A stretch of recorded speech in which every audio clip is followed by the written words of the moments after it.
고린도전서 15장 9절 10절입니다. 고린도전서 15장 9절 10절입니다. 제가 읽어드리도록 하겠습니다. 나는 사도들 가운데서 가장 작은 사도입니다. 나는 사도라고 불릴 만한 자격도 없습니다. 그것은 내가 하나님의 교회를 박해했기 때문입니다. 그러나 나는 하나님의 은혜로 오늘의 내가 되었습니다. 나에게 베풀어 주신 하나님의 은혜는 헛되지 않았습니다. 나는 사도들 가운데 어느 누구보다도 더 열심히 일하였습니다. 그러나 이렇게 한 것은 내가 아니라 나와 함께 하신 하나님의 은혜입니다. 아멘. 오늘은 2013년을 마무리하는 마지막 주일입니다. 그래서 송년 주일이라고 말합니다. 우리는 지금쯤 되어지면 우리는 지나간 1년 여러 가지 생각들을 하게 되어집니다. 사람들은 지나간 날들을 생각하지 못하고 그리고 이 앞에 있는 그런 목표를 향해서 부단히 달려가는 그런 삶들을 살아갑니다. 뒤를 돌아볼 겨를이 없습니다. 때로는 옆도 돌아볼 겨를이 없이 살아갑니다. 그러다가 문득 자기의 뒤안들을 돌아보는 그런 회고의 순간들이 가끔 찾아옵니다. 어느 때 찾아오는가 하면 첫 번째는 생일입니다. 내가 벌써 이렇게 나이가 먹었단 말이야? 인정할 수 없어. 그러면서 위로하죠. 나이는 숫자에 불과해. 그러면서 스스로 위로하지만 위로한다고 나이가 거꾸로 가는 것은 아니죠. 아무튼 생일 같은 것들을 맞이하면서 한번 엄숙한 마음으로 자기의 삶의 뒤안들을 회고해 보는 경우들이 있습니다. 또는 어느 때 또 회고하게 되는가 하면 가까운 가족들이 떠나갔을 때, 배우자가 떠나갔을 때, 또는 사랑하는 절친한 친구가 험한 곁을 떠나갔을 때, 그 부흥의 소식을 들었을 때에 우리는 갑자기 우리 삶의 뒤안들을 회고하는 그런 시간들을 갖습니다.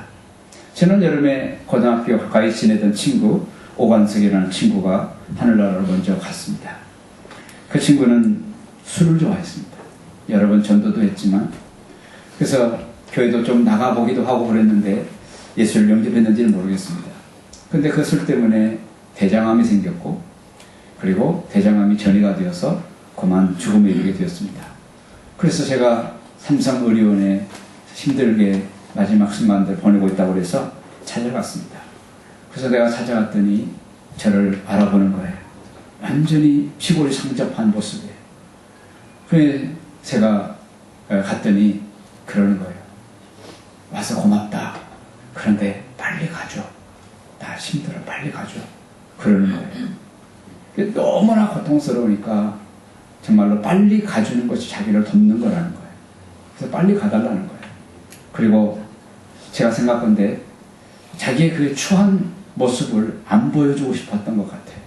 그래서 고마워, 빨리 가줘, 빨리 가줘 이러는 거예요. 그래, 내가 너를 위해서 기도해 줄게 하면서 제가 그 기도를 했는데 그 기도가 임종 기도가 됐습니다. 그 다음날 돌아갔습니다.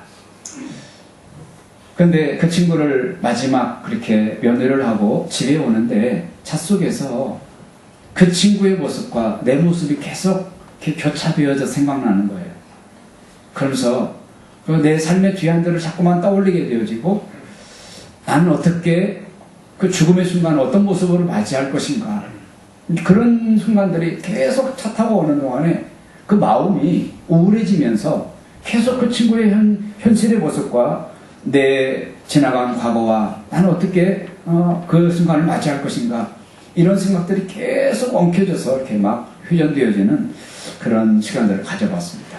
그렇습니다.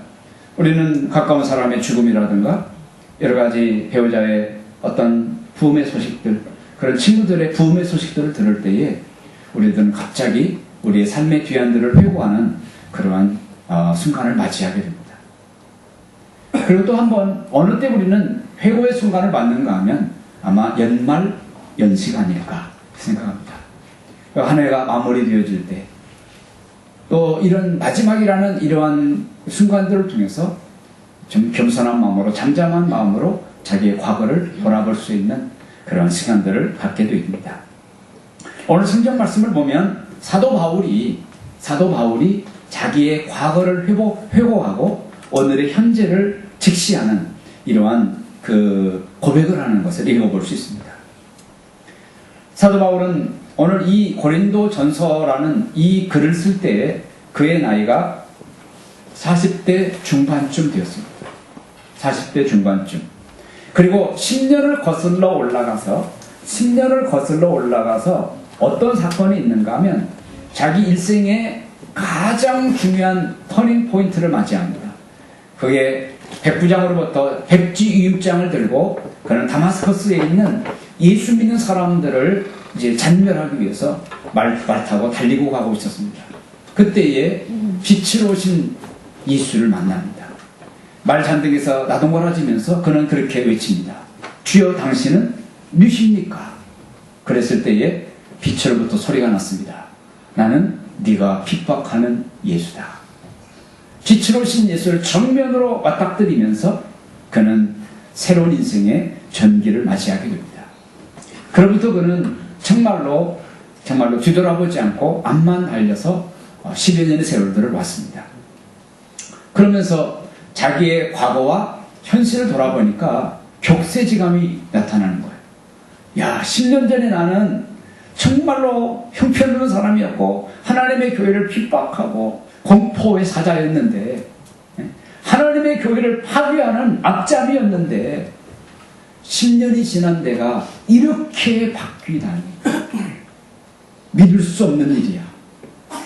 내가 생각해도 상상할 수 없는 일이 지난 10년 동안에 내게 일어난 거야 하면서 10년을 왔다 갔다 하면서 사도 바울은 격세지감을 오늘 느끼고 고백하는 거예요.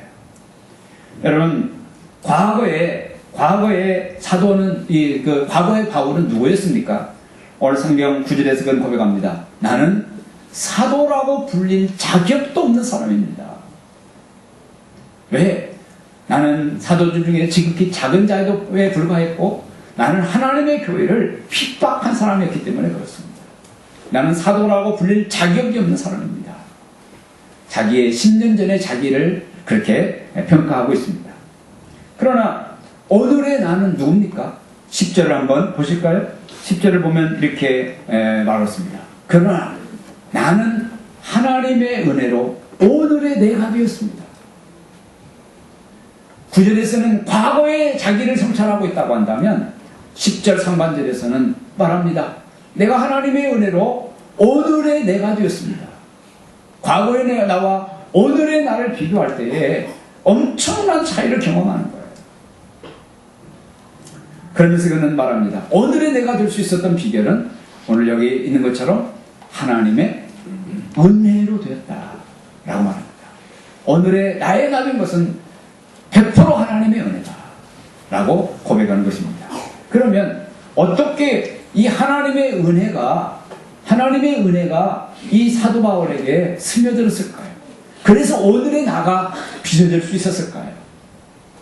오늘 사도 바울이 정말로 세상에 헛배 부른 것처럼 쓸데없는 것으로 가득 채워져 있고 그의 마음의 껍질이 정말로 이 두텁게 껍질을 형성하고 있었더라면 하나님의 은혜가 스며들어갈 여지가 없었겠죠. 오늘 그런 사람들이 있습니다. 하나님의 은혜 그까짓 것 그게 뭐 그렇게 중요해? 오늘 나는 살아가는데 지장이 없는 사람이고 나는 그래도 괜찮은 사람이야. 이런 마음을 가지고 있다고 한다면 온갖 허풍과 온갖 그러한 허세로 자기 마음을 가득 채우고 있다고 한다면 하나님의 은혜가 스며들어갈 여지가 없죠. 세상에 쓸데없는 교만과 허영과 그런 껍데기로 내 마음을 가득 감싸고 있다고 한다면 하나님의 은혜가 들어갈 여지가 없겠죠. 그러나 다마스커스 가는 도중에 예수를 만났던 사도 바울의 마음은 정말로 가난한 마음이 되었습니다. 그래가지고 그 하나님의 은혜가 정말로 이 가난한 마음, 영어로 말하면 broken heart, 깨어진 마음, 그 깨어진 마음이 되었을 때에 하나님의 은혜가 그 사도 바울의 심령 속에 스며 들어가게 된 줄 믿습니다. 여러분, 오늘의 나가 되어서 정말로 하나님의 은혜를 입을 수 있었던, 오늘의 나가 될 수 있었던 비결이 뭘까? 그 배경이 뭘까? 첫째로는요, 작은 자 의식이에요. 오늘 9절에서 그는 고백합니다. 나는 사도들 가운데서 가장 작은 사도입니다. 오늘 사도 바울은 자기가 참으로 지극히 작은 자다. 사도들 중에서 나는 가난한 사람이다. 가난한 자, 작은 자 의식을 가지고 살았다는 사실이에요.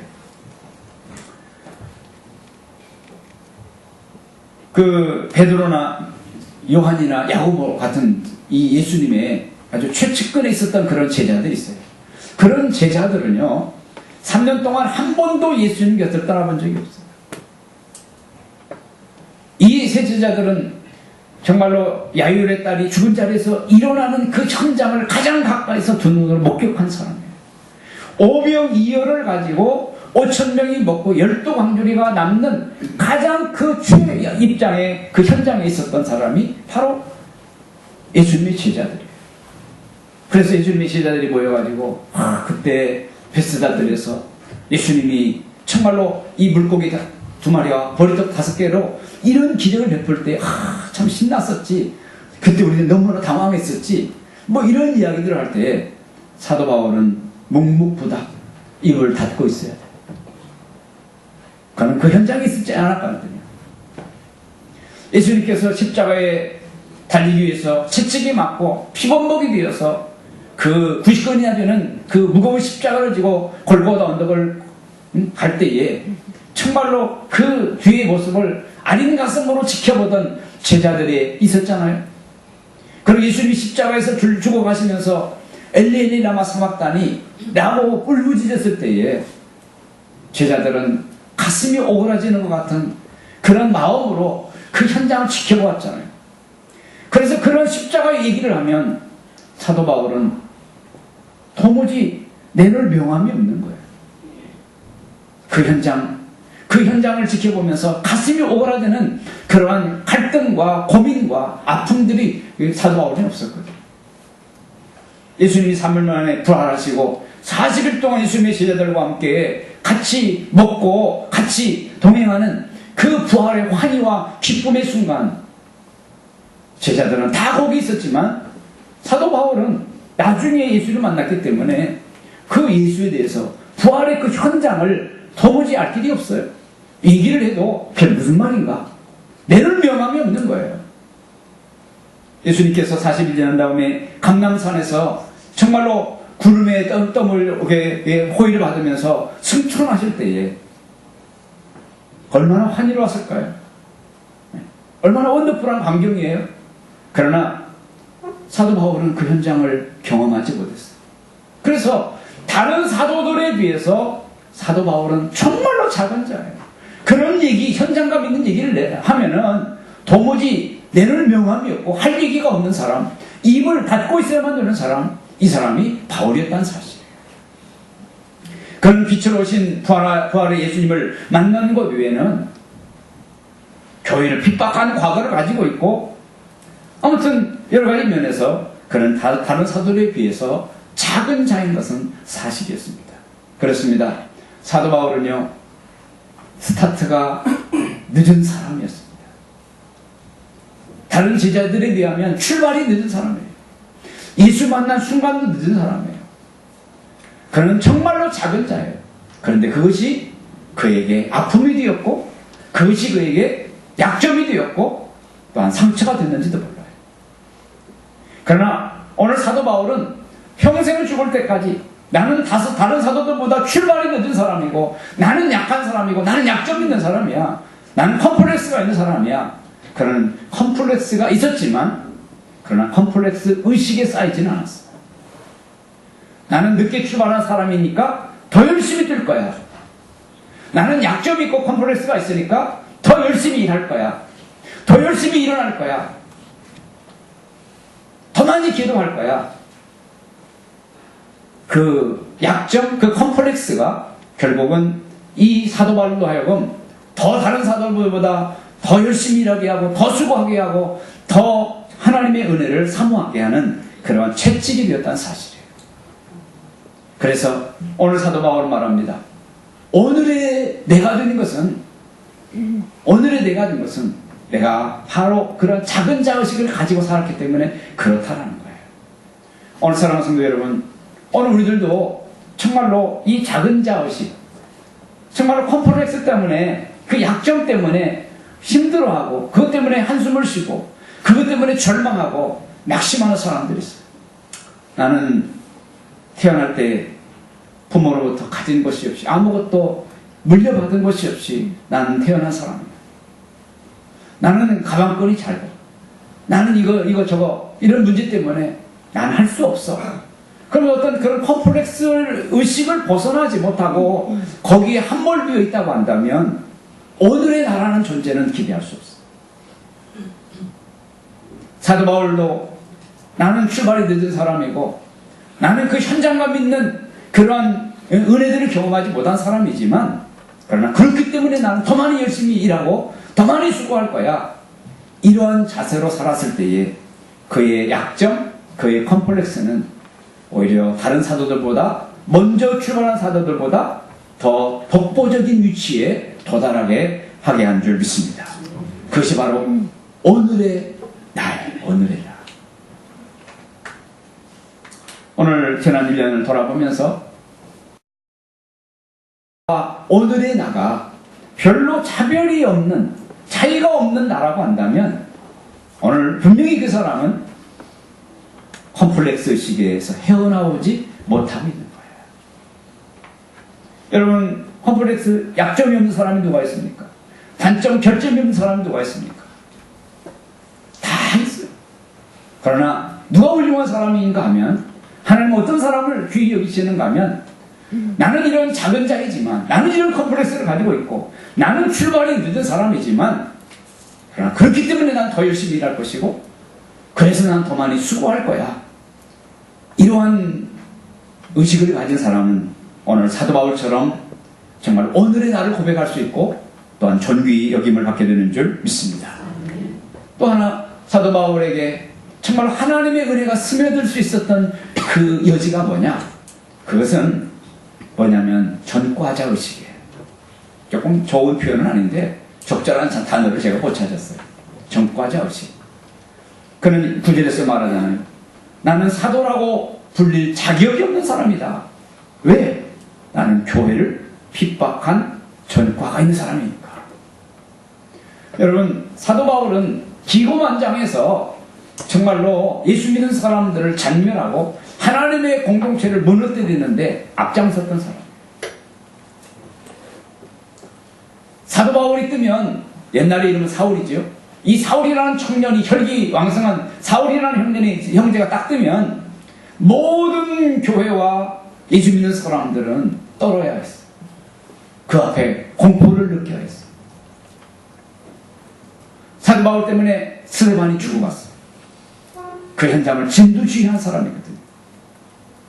사도 바울 때문에 얼마나 많은 공동체가 무너지고 흩어졌을까요? 뿔뿔이. 공포의 사자였어요. 저승사자. 여러분, 이러한 전과가 있는 거예요. 그래서 예수를 만난 이후에는 자기의 그 발목을 잡는 전과 때문에 늘 그 부분만 생각하면 고개를 숙여지고 쥐구목이라도 들어가고 싶은 거예요. 오늘 우리 그런 거 있잖아요. 자기의 그 부끄러운 과거를 커버하기 위해서 다른 부분을 많이 포장하는, 의식적으로 포장하는, 본능적으로 포장하는 그런 현상들이 우리들에게 있잖아요. 오늘 사도 바울에게 있어서 남들보다 더 많이 수고하고 더 많이 일하고 더 많이 기도할 수 있었던 그 근거가 뭡니까? 나는 그러한 부끄러운 과거를 가지고 있거든. 나는 이것을 커버하기 위해서라도 나는 더 많이 일해야 되고 더 많이 수고해야 돼. 이런 전과자 의식이 그로 하여금 더 많이 일하게 했고, 그 결과 그는 다른 사도들보다 늦게 출발했지만 앞서가는 사람이 되었고 더 독보적인 역할을 하게 된 줄 믿습니다. 오늘 여러분들, 우리는 과거를 돌아보면 50보 100보 차이지, 예수 안 믿었던 시절 여러분들 돌아보시기 바랍니다. 예수를 믿는다고 교회는 출입하지만 믿음의 확신이 없어가지고 주님을 참으로 답답하게 했던 이런 일들. 오늘 우리 목사님들의 어떤 그런 불미스러운 사건이나 교회 어떤 문제들이 터지거나 이러면 인터넷 바다에서 수백 수천의 안티의 글들이 떠올라오잖아요. 좀 그런 거 바라보면 우리 믿는 사람 입장에서는 가슴이 답답하죠. 하나님은 어떨 것 같아요? 더 하시겠죠. 여러분 정말로 오늘 저와 여러분들이 하나님의 자녀로 불러주셨음에도 불구하고 하나님 아버지신 그분을 영화롭게 드리지 못하고 그냥 자기 현실에 급급해서 그냥 하루하루를 넘겨가듯이 살아가는 우리들의 모습이라고 한다면 하나님께서 얼마나 안타깝고 답답해 하실 것 같아요. 우리는 교회를 핍박한 그러한 전력을 가졌었던 사도 바울과 우리가 50보 100보지 큰 차이가 없다는 거예요. 누가 교회를 비난하고 그러면은 온몸으로 막아서 해야 되는 거 아니겠어요? 여러분들의 아버지, 여러분들의 어머니가 누구에게인가 짓밟히고 있다고 한다면 자식된 우리가 그냥 멀뚱멀뚱 쳐다보고 있어야 옳습니까? 그건 불효자식이죠. 오늘 온 세계가 오늘 예수 믿는 사람들과 예수님과 하나님의 교회를 비방하고 패대기 치고 있잖아요. 여러분들은 그 현장에서 뭐하고 있었어요? 우리는 수수방관하고 있지 않았어요? 우리가 사도 바울의 그 과거의 성과를 가진 것과 우리가 다를 것이 뭐예요? 여러분 이런 우리의 과거를 돌아보면 자랑할 것이 없는 우리가 있지만은 그러나 그런 것들을 의식하면 의식할수록 그 아린 가슴을 우리가 의식하고 우리가 더 많이 열심히 일하고 더 수고하고 더 많이 기도하고 은혜를 사모하는 그런 저와 여러분들이 되어질 때에 사도 바울의 고백처럼 오늘의 과거와는 상상할 수 없는 오늘의 내가 되었습니다 라고 고백하게 될 줄 믿습니다. 이거는 더 나가서 오늘 사도 바울은 말합니다.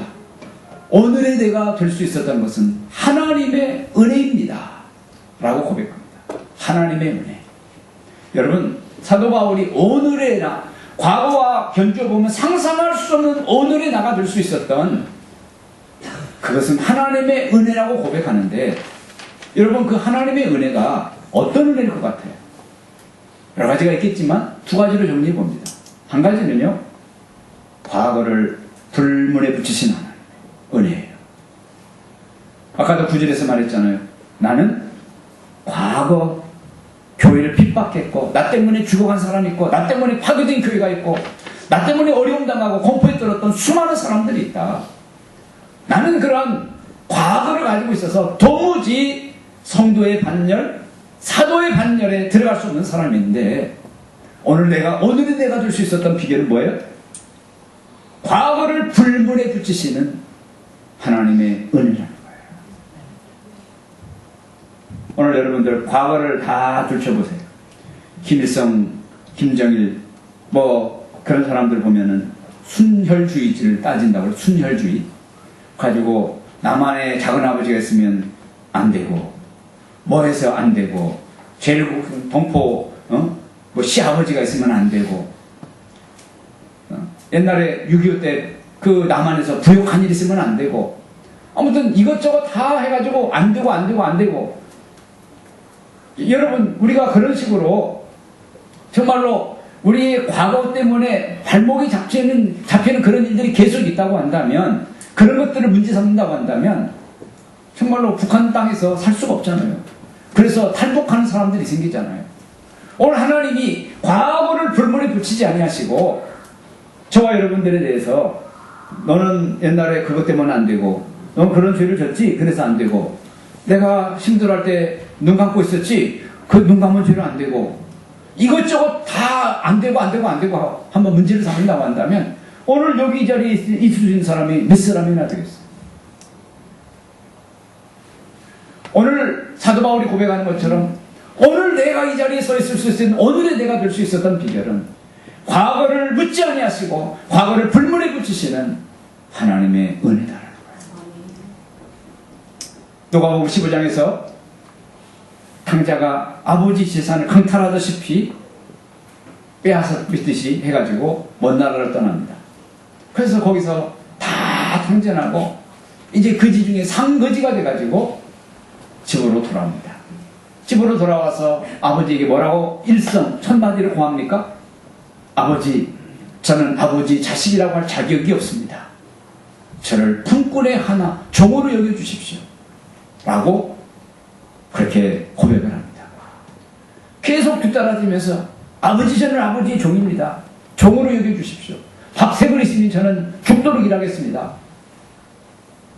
아버지가 어떻게 처신하십니까? 묻지 않습니다. 당자가 어떻게 돈을 썼는지, 어떤 나쁜 짓을 하고 다녔는지 과거를 불문에 붙이죠. 그리고 말합니다. 형들에게 목욕을 시켜라. 그리고 귀한 옷을 입히고 손에 가락지를 껴라. 송아지를 잡자. 오늘은 죽었던 내 아들이 돌아온 날이다. 여러분, 얼마나 멋진 아버지십니까? 과거 그가 돈을 어떻게 썼는지를 묻지 않습니다. 어떤 행동을 했는가를 묻지 않습니다. 어떤 언행을 했는가를 묻지 않으시고 불문에 붙이십니다. 그 아버지를 말합니다. 과거가 중요한 것이 아니라 지금 내 앞에 살아 돌아온 이 자체가 나에게는 중요하다. 과거를 회개하고 오늘 하나님의 자녀로 정말 다시 한번 새롭게 살겠다라는 이 결단 그 자체를 존중해 주시는, 과거를 묻지 않고 오늘의 이 현실을 중요시 여기시는 그 하나님, 너무 멋지신 하나님 아니에요. 그 과거를 불문에 붙여주셨던 그 은혜 때문에 오늘의 과거와는 상상할 수 없는 오늘의 내가 존재하게 되었다. 이 고백을 하는 거예요. 한 걸음 더 나가서 사도 바울은 고백합니다. 오늘의 내가 될 수 있었던 것은 하나님의 은혜입니다. 어떤 은혜일까요? 첫째로는 과거를 불문에 붙이신 은혜였고, 두 번째는 뭐예요? 무한정으로 부어주시는 은혜예요. 10절 한번 보십시다. 10절을 보면 이렇게 말씀합니다. 그러나 나는 하나님의 은혜로 오늘의 내가 되었습니다. 나에게 베풀어 주신 하나님의 은혜는 뭐였다고요? 헛되지 않았습니다. 지금 하나님이 나에게 은혜를 베풀어 주셨다는 거예요? 안 베풀어 주셨다는 거예요? 베풀어 주셨는데 그 은혜가 헛되지 않았다라고 말하잖아요. 오늘 과거를 불문에 붙일 뿐만 아니라 그 순간부터 하나님이 돌아온 탕자에게 이제 아버지가 탕자에게 또 돌아온 이 바울에게 하나님이 은혜를 정말로 상상할 수 없을 만큼 부어주시는, 그 부자가 된 사람들 얘기를 들어보면 그런 말을 해요. 잠깐 부자가 됐다. 잠깐 동안 엄청난 부를 경험하게 됐다. 이렇게 고백하는 이야기들을 우리는 가끔 듣습니다. 여러분, 그렇습니다. 하나님이 우리에게 사도 바울처럼 한번 은혜들을 부어주시기 시작하면 우리들은 잠깐 부자가 되어지고 상상할 수 없는 그런 오늘의 내가 될 수 있는 줄 믿습니다. 오늘 사랑하는 성도 여러분, 오늘 이 말씀을 우리가 깊이 한번 묵상하십시다. 정말 오늘 저와 여러분들이 하나님의 무차별적으로 부어주시는 은혜를 경험해 부어주시지 않았다고 한다면 오늘의 나라는 것 상상할 수 없어요. 그래서 오늘 내가 여기 있다라는 것은 하나님의 부어주심에 그 큰 은혜가 있었기 때문에 오늘 내가 여기 존재한다는 것을 기억하시고 그 은혜에 감사하는 저와 여러분들이 되어야 될 줄 믿습니다. 네. 여기서 우리가 경계해야 될 것이 있습니다. 그 경계해야 될 것은 뭐냐면 공로주의. 오늘 내가 여기 과거와 상상할 수 없는 오늘 이 자리에 내가 서고 이만큼의 사람이 된 것은 그래도 나는 운동도 열심히 했고 남보다도 잠 안 자고 노력했고 남보다도 일찍 일어났고 남보다도 늦게 잤고 남보다도 적게 먹었고 남보다 더 많이 수고했기 때문에 오늘은 내가 된 거야 라고 한다면 공로주의예요. 여러분, 아무리 우리가 그렇게 오늘의 내가 된 거에 대해서 자기의 공치사를 하면서 뻑인단다 할지라도 잠언에서 말하잖아요. 우리들의 호흡은 어디 있습니까?